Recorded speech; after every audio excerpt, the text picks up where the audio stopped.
ဘာလို့ကျွန်တော်တုံးတာလဲအာကြီးရှုံးအာကြီးရှုံး လေကအာကြီးရှုံးပါအဲ့ဒီအေးတော့သူများလည်းခံတော့ကိုယ်လည်းခံတော့ကိုယ်လည်းရတော့ကိုယ်လည်းခံတော့လောင်းနေရတယ်လောင်းကိုယ်လည်းရတော့ရေးရေးတယ်ကိုယ်လည်းဖိဖို့ပေါ်တော့တင်ပြီးလောင်းရတာ ကိုယ်လည်းရတော့ဒီကရှုံးမကြည့်လောင်းရတယ်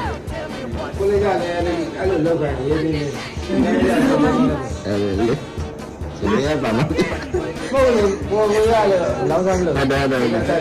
ဘာမှဘာတို့ညီကိုများခလေးနေရဟော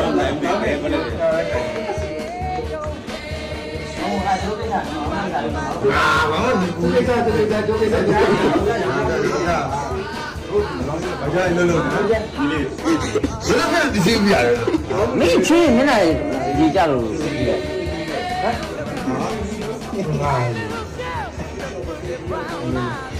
ညင်တော့တော်နော်ဟာဆော်တော်မလို့ဒါဘာမှမယူနေနေလို့ဒီကနေ့လောင်းတော့တော့ဘယ်နေမှာဒီလိုတော့ပြင်းဒီလိုပဲဘာလို့ပဲလဲဘာလို့လဲဘူးဆိုတယ်အဲ့ဒါမင်းကြောင်းမလာတော့မလားဟုတ်ကဲ့ခေါင်းတော့ပြီးဆိုတယ်လို့ရှိတယ်အဲ့ဒါကချိန်မှုမလာဘူး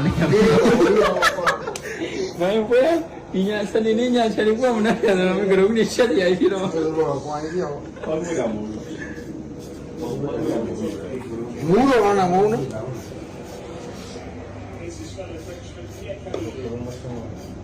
အဲ့တော့အာဇနာမိုင်ကရုံးတုံးကြီးဟုတ်အမှန်တကယ်တော့ဒီကောင်လေးကအာဇနာဖန်မဟုတ်ဘူးတော့ဒီသူကဘာမှသိတဲ့ကောင်မဟုတ်ဘူးအဲ့ဒါကိုခံရတာတကယ်တော့အာဇနာနဲ့မိုင်နဲ့